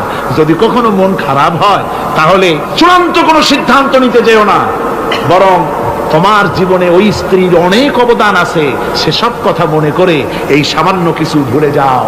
আল্লাহ চান স্বামী স্ত্রীর মহব্বত টিকে থাকুক। আল্লাহ পাকের কাছে তালাক হচ্ছে ঘৃণিত, সবচাইতে ঘৃণিত হালাল হচ্ছে দুইটা, একটা হচ্ছে ভিক্ষাবৃত্তি আর একটা হচ্ছে তালাক। আল্লাহ পাক নারীকে বলেছেন, নারী আর পুরুষকে বলেছেন যে তোমরা হচ্ছে হুন্না লিবাসুল লাকুম ওয়া আনতুম লিবাসুল লাহুন্না, তোমরা পরস্পরের জন্য পোশাক পরিচ্ছদের মতো অঙ্গাঅঙ্গি ভাবে একের উপরে অপরের পরিপূর্ণ অধিকার তোমাদের রয়েছে। এই অধিকারের ভিত্তিতে, ভালোবাসার ভিত্তিতে জীবন গড়ার জন্য আল্লাহ পাক বলেছেন। তারপরে তার অর্থনৈতিক অধিকার তাকে দিয়েছে। আল্লাহ পাক মহারানাকে ফরজ করে দিয়েছেন। মহারানা কি করেছেন? ফরজ করে দিয়ে মহারানা ফরজ। এই ফরজকে একটা ট্র্যাডিশন হিসেবে গ্রহণ করা হয়। বড় লোকেরা শোনায় মেয়ের বিয়ে কত, বিয়েতে মহারণা কত হয়েছে, বলে যে 11,07,373 টাকা 75 পয়সা। আদায় করে না মোটেও, বিরাট একটা অঙ্ক শুনাই দিল মানুষদের। আমার ভাইয়েরা জেনে রাখুন, মহারণা যদি মহারণা তো বাঁধতে হবে, ফরজ মহারণা আদায় করতে হবে। এই মহারণার টাকা যদি আদায় করা না হয়, স্ত্রী যদি স্বেচ্ছায় স্বামীকে মহারণা মাফ করে না দেয়, তাহলে কিয়ামতের দিন আল্লাহর দরবারে ওই স্বামীকে জিনাকারীর কাতারে দাঁড়াতে হবে। জোরে বলেন নাউজুবিল্লাহ। মহারণার টাকা আপনি দিয়ে দিবেন। ওই মহারণার টাকা দিয়ে স্ত্রী যদি লক্ষ কোটি কোটি টাকার মালিক হয় ব্যবসা করে, তারপরেও স্ত্রীর সুখ শান্তি, রোগ শোক, খাওয়া পড়া সবকিছুর দায় দায়িত্ব কার? স্বামীর। সুবহানাল্লাহ। নারীর অধিকার কত বেশি ইসলাম দিয়ে। একটা মহিলা নির্বাচিত কলাম একটা বই লিখেছে, আমি ওই মহিলার নাম নিতে চাই না, আমার ঘৃণা করে। এই মহিলা লিখেছে যে রাসূলুল্লাহ বলেছেন পৃথিবীর সমস্ত জিনিস হচ্ছে ভোগের সামগ্রী, তার মধ্যে শ্রেষ্ঠ ভোগের সামগ্রী হচ্ছে নারী। নাউযুবিল্লাহি মিন যালিক। এমন কথা রাসূল বলেন। রাসূল বলেছেন আদ-দুনিয়া কুল্লুহা মাতাউন ওয়া খায়রুল মাতাউদ দুনিয়া ইমরাতুস সালিহা। হুজুর বলেছেন পৃথিবীর সবকিছুই সম্পদ, এই সম্পদের মধ্যে শ্রেষ্ঠ সম্পদ হচ্ছে ন্যায় পরায়ণা নারী, সচ্চরিত্রা নারী, শ্রেষ্ঠ সম্পদ, নিয়ামত। আর সেইটারে বানাইছে ভোগের। আয়াত হাদিস তার ইচ্ছে মতো ব্যাখ্যা করেছে। সে লিখেছে যে এতদিন পুরুষ নারীকে ধর্ষণ করেছে, নারীদের কি হলো? তোমরাও পুরুষ ধর্ষণ করো। নাউজুবিল্লাহ পড়ে। এ আবার সরকারি চাকরি করে, তারপরেও মুসলমান দেশে এই শয়তানের চাকরিও থাকে। নাউজুবিল্লাহ পড়ে। আশ্চর্য কথা। আমি জানতে পেরেছি এই মহিলা অনেকগুলি স্বামী কর্তৃক পরিত্যক্তা, সেই জন্য পুরুষের উপরে তার দারুণ ঘৃণা, পুরুষের উপরে তার দারুণ ঘৃণা, ধর্মের উপরে তার দারুণ ঘৃণা। সে এখন কমিউনিস্টদের একটা বাছাই করা একটা লাঠি, এটা দিয়ে কোরআন হাদিসের অপব্যাখ্যা করে করে এগুলি সে করে যাচ্ছে নির্বিঘ্নে। সরকার কোনো কথা বলছে, সরকার যে কথা বলছে না, এর জবাব সরকারকে দিতে হবে, আল্লাহর কাছে দিতে হবে, কোনো সন্দেহ নাই। আল্লাহকে গালি দেওয়া হচ্ছে, নবীকে গালি দেওয়া হচ্ছে, রসুলকে গালি দেওয়া হচ্ছে, বেহেশতকে গালি দেওয়া হচ্ছে, অথচ সরকার একটা নাটকের মধ্যে আরবি পড়া নিষেধ করা হচ্ছে। আমি প্রথম দিন বলেছি কি জানি নাটকের নাম, বারান্দা। আচ্ছা যাই হোক, সেই নাটকের মধ্যে দেখানো হচ্ছে যে আলিফ বা তাসা পড়াচ্ছে মৌলবি। একটা হিন্দুর স্ত্রী, মুসলমান সে, কিন্তু বউ হিন্দু, সে হয়েছে নাই। সে এসে বলছে এসব বন্ধ করো, অ ক খাবো। এই কথার জাস্টিফিকেশন কত? যদি ছেলেরা এ বি সি ডি পড়তে থাকে, আর যদি বলা হতো সব বন্ধ কর, অ ক খাবো, এর একটা যৌক্তিকতা না। পড়তেছে আলিফ বা তাসা, সব বন্ধ কর, তার মানে কি? আলিফ বা তাসা হলো কোরআন, এর মানে কি? কোরআন। সুতরাং টেলিভিশনের মাধ্যমে কোরআনকে বন্ধ করার চেষ্টা চালাচ্ছে ভারতের গোলামেরা। সরকার চুপ করে থাকছে, সরকার নীরব। এর জবাব সরকারকে পেতে হবে, এড়াতে পারবে না। সুতরাং বলতেছিলাম, নারীর অধিকার প্রতিষ্ঠিত করেছে ইসলাম। কে করেছে? ইসলাম বলেছে মহারণার টাকা আদায় করতে। সেই মহারণার টাকা আদায় করা হলো না, এখন উল্টা, এখন মহারণা আদায় করে পুরুষেরা। সেটার নাম কি? যৌতুক। কন্যা পক্ষের কাছের থেকে যৌতুক নামে কৌতুক করে। ছেলে যখন ম্যাট্রিক পাস করে তখন ছেলের পিতা এতটুকু হাক, যখন বিএ পাস করে এত টাকা, যখন এমএ পাস করে ছেলের বাবা তখন হাঙ্গরের মতো এতটা হাক। যত টাকা খরচ হয়েছে মেয়ের বাপের কাছ থেকে কড়ায় গন্ডায় উসুল করে নেবে। তারপরে ছেলে আর মেয়ের বিবাহ ঘটায় দেয়, মাঝখানে ওরা কি করে? ঘটক। এই ঘটক ঘটকালি। অমুকের ছেলে ইঞ্জিনিয়ার, খুব ভালো ছেলে, দারুণ ভালো। বলে কত ভালো? থানায় খুব রিপোর্ট আছে, তাই দেখো, খুব ভালো ছেলে। তা কি লাগবে? কালার টেলিভিশন লাগবে 10টা, তারপরে পাজেরো জিপ লাগবে, 14 লক্ষ টাকা ক্যাশ লাগবে, আবুধাবিতে চাকরি লাগবে, ওয়াশিংটন ডিসিতে বাড়ি করে দেওয়া লাগবে। মানে মেয়ে জন্ম দিয়ে মেয়ের বাপ এমন পাপ করছে যে এটা চালাতে গিয়া ছেলের বাপেরে তার 14 গোষ্ঠীর স্বাদ মিটাই দিতে হবে। এমন ছোট লোক, এমনই ছোট লোক কন্যার পিতার কাছ থেকে সাইয়ে সাইয়ে আদায় করে নেয়। এর চাইতে ভিক্ষুক, এর চাইতে খয়রাতি, এর চাইতে ছোট লোক আর কেউ হতে লজ্জা করা উচিত, শরম করা উচিত, মনে করা উচিত ওই লোক তো তার কলিজার টুকরাটাই আমাকে দিয়ে দিল। 16 বছর 20 বছর লালন পালন করে কলিজার টুকরা মেয়েটাই তো আমাকে দিয়ে দিচ্ছে, আবার টেলিভিশন চাই কেন? ঘটক যা কন্ট্রাক্ট করলো, যদি তার থেকে কিছু কম হয় বিয়া ভাঙ্গে যায়, তাহলে বোঝা গেল কি মেয়ে বিয়ে করলো না টেলিভিশন বিয়ে করলো? তাহলে মেয়েটে বাদ দিয়ে টেলিভিশন কিনে তাই নিয়ে ঘুমাও। নাউজুবিল্লাহি মিন যালিক। কপাল পোড়া মুসলমান। অমুসলমান যৌতুক মুসলমানদের জন্য দাবি করে আদায় করে নেওয়া জায়েজ নাই। আপনারা আমাকে জবাব দেন, শুকরের মাংস খাওয়া মুসলমানের জন্য কি? পায়খানা খাওয়া মুসলমানের জন্য কি? মনে রাখুন, শুকরের মাংস আর পায়খানা খাওয়া মুসলমানদের জন্য যেমন হারাম, যৌতুকের একটা সুতা দাবি করে আদায় করা ঠিক সেরকম হারাম। চিটাগং এবং চট্টগ্রামের বাইরের থেকে আগত মুসলমানেরা, আমি জিজ্ঞেস করতে চাই, যাদের ছেলে আছে যৌতুক নামের এই অপদার্থ কৌতুক মানবতার সাথে এই প্রহসন আদায় করে দাবি করে যৌতুকের টাকা গ্রহণ করার মতো শূকরের মাংস পায়খানা আপনারা খাবেন? জোরে বলেন খাবেন?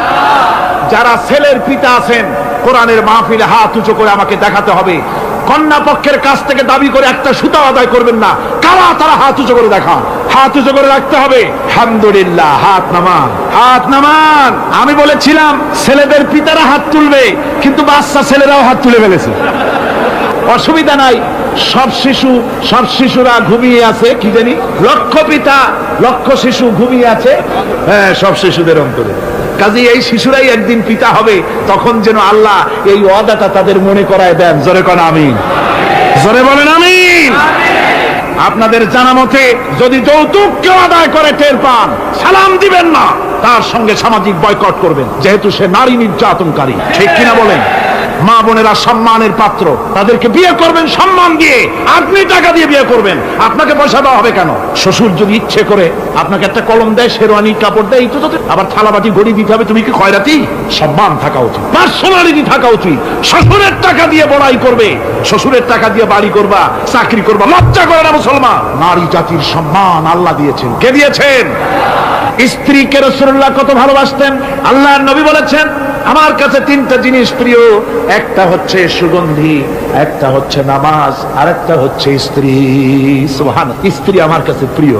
হুজুর বলেছেন, তোমাদের মধ্যে সেই ব্যক্তি উত্তম যে ব্যক্তি তার স্ত্রীর কাছে উত্তম। আমি আমার স্ত্রীদের কাছে উত্তম ব্যক্তি। সুবহানাল্লাহ। রাসূলুল্লাহ স্ত্রীকে কত ভালোবাসতেন। বিশ্বনবী রাজনৈতিক কর্মকাণ্ড চালাচ্ছেন, যুদ্ধের দামামা বাজতেছে, চতুর্দিকে কত অশান্তি, সবকিছু চলছে, স্ত্রীর হক আদায় করতে ভুলে যান। রাতের বেলায় হযরত আয়েশার বয়স কম, তাকে নিয়ে রাসূলুল্লাহ একটু সুযোগ পেয়ে বলছেন, আয়েশা সব তো ঘুমিয়ে, চলো আমরা একটু দৌড়াই। ওই যে দূরে একটা জিনিস দেখা যায়, দৌড় দাও, দেখি কে আগে যায়। দুজনে দৌড় প্রতিযোগিতা করলেন। দৌড় প্রতিযোগিতায় হযরত আয়েশা ফার্স্ট হলেন, হুজুর পিছনে পড়ে। হযরত আয়েশা খুব আনন্দ করলেন যে আপনি কিন্তু আমার সাথে দৌড়ে পারলেন। পরবর্তী কিছু কাল যাওয়ার পর হযরত আয়েশা বলেন, হুজুর আজকে আবার বললেন যে চলো আয়েশা একটু দৌড়াই। হযরত আয়েশা বলছেন যে সেদিনের তুলনায় আমার শরীর একটু, আমি মুটিয়ে গেছি, শরীরটা স্থূল হয়েছে, আমি আজকে দৌড়ালাম কিন্তু পারলাম না, রাসূল আগে চলে গেলেন। আমি হাঁপাতে হাঁপাতে যখন হুজুরের কাছে চলে গেছি, হুজুর তখন মুস্কি হেসে আমাকে বললেন, আয়েশা ওই সেই দিনের জবাব আজকে দিয়ে দিলাম। সুবহানাল্লাহি বিহামদিহি, সুবহানাল্লাহি বিহামদিহি। বিশ্ব নবী কত বড় আদর্শ বিশ্ব মানবতার জন্য। তিনি বলেছেন, আরাফাতের ময়দানে রাসূলুল্লাহ বলেছেন, তোমরা যেমন পড়বে তোমার স্ত্রীদেরকে তেমন পড়াবে, তোমরা যেমন খাবে তোমার স্ত্রীদেরকে তেমন খাওয়াবে, স্ট্যান্ডার্ড মেনটেন করবে। তুমি ভালো দামের কাপড় পরবে, স্ত্রীকে খারাপ দিবে তা নয়। অধিকার দুজনেরই সমান, স্বামী এবং স্ত্রী সমান অধিকার। কিন্তু আমরা তা বুঝতে পারি না, বুঝতে চাই না। আমরা অনেকে মনে করেছি বিয়ে যখন করছি তখন আমি তো নওয়াবজাদা নসরুল্লাহ খান, আর বউ তো কেনা দাসী। না, সে কিন্তু দাসী, তার মর্যাদা আছে, তার সম্মান আছে, তার সম্মান আপনাকে দিতে হবে। রাসূলুল্লাহ দিয়েছেন, আপনাকেও দিতে। রান্না বান্না হতে দেরি হয়, কত গালাগালি শুনতে হয় নারীকে। আল্লাহর নবীর স্ত্রী হযরত আয়েশা বলেছেন, আল্লাহর নবী কাজ করে, মানুষের সঙ্গে কথা বলে, রাষ্ট্রীয় দায়িত্ব পালন করে, ঘরের ভিতরে এসে যখন দেখেছেন রান্না হতে দেরি আছে, রাসূলুল্লাহ বিরক্ত হন নাই, ভুরু কুঞ্চিত করেন নাই, চোখ মোটা করেন নাই, আমাকে কোনো কথা শোনান নাই, বরং আমার কাছে বসে রান্নায় আমাকে সহযোগিতা করেছে। সুবহানাল্লাহ। এই হলো আল্লাহর রাসূল, এই হলো বিশ্ব নবী। স্ত্রীর সঙ্গে কি মহব্বত! সুবহানাল্লাহ। হুজুর মহব্বত করতেন স্ত্রীদেরকে। রাসূলুল্লাহর ঘরে দৌলত ছিল না, কিন্তু মহব্বত দিয়ে ভরা ছিল ঘরটা। হুজুরের ঘরে ফ্রিজ নাই, এসি নাই, হুজুরের ঘরে কার্পেট নাই, হুজুরের ঘরের মধ্যে জাজির নাই, তোশক নাই, বড় বড় কম্বল নাই, আরামের কোন জিনিস নাই, মডার্ন ইকুইপমেন্টস কিচ্ছু নাই, দৌলত কিন্তু মহব্বত দিয়ে ঘরটা ভরা। হযরত আয়েশা বলেছেন, আমি পানি পান করে, যখন আমি পানি পান করে গ্লাস রেখে দিতাম, আল্লাহর নবী তখন গ্লাসের সেই জায়গায় ঠোঁট লাগাতেন যেখানে আমি ঠোঁট লাগায় পানি পান করেছি। আমি গোশত চিবোতাম, রাসূলুল্লাহ আমার হাত থেকে গোশত টুকরা নিয়া সেই জায়গায় চিবোতেন যেখানে আমি চিবোয়েছি। সুবহানাল্লাহ। আমার ভাইয়েরা, রাসূল তার স্ত্রীদেরকে মহব্বত করতেন, স্ত্রীরাও রাসূলকে মহব্বত করতেন দারুণ ভাবে। একবার হযরত আয়েশা সিদ্দিকা রাদিয়াল্লাহু তাআলা আনহা হুজুরকে গোসল করাতে ছিলেন, মাথার উপরে পানি ঢালতেছেন, হুজুর একটা চোখের উপরে বা একটা তক্তার উপরে বসা আছে। গোসলের পানির ভিতরে রাসূলুল্লাহ দেখতে পেলেন রক্তের মতো কি যেন প্রবাহিত হয়ে যাচ্ছে। হুজুর জিজ্ঞেস করেন, আয়েশা রে, পানির ভিতরে রক্তের মতো কি দেখা যায়? হযরত আয়েশা বলেন, আপনি যখন বসেছিলেন অসতর্ক মুহূর্তে তক্তার নিচে আমার একটা আঙ্গুল পড়েছিল, পায়ে আঙ্গুলটা ফেটে বোধহয় রক্ত বেরোতেছে। রাসূলুল্লাহ তাড়াতাড়ি করে উঠলেন আর ওই আঙ্গুলকে ব্যান্ডেজ করে দিলেন। রাসূলুল্লাহ বললেন, আয়েশা রে, আঙ্গুল ফেটে গেছে, একটু আহাহু পর্যন্ত করলে না, এতক্ষণ তুমি কষ্ট করলে কেন? হযরত আয়েশা বলেন, ইয়া রাসূলুল্লাহ, ওটা তো একটা পায়ের আঙ্গুল। আয়েশার কলিজাটা ফেটে যদি রক্ত বেরোতো রাসূলুল্লাহকে উঠতে বলতে আমি পারতাম না। কি মহব্বত রাসূলের সাথে। হযরত আয়েশা বলেন, হুজুর সাল্লাল্লাহু আলাইহি ওয়াসাল্লাম স্ত্রীদেরকে এত ভালোবাসতেন, আমাদের ঘরে গোশত টোস্ত তেমন রান্না বান্না খুব কম হতো। গোশত রান্না হবে, মাসের পর মাস চলে গেছে রাসূলের বাড়িতে হুজুর স্ত্রীরা বলেছেন আমাদের ঘরে চুলে আগুন জ্বলে নাই, একটু শুকনা রুটি, একটু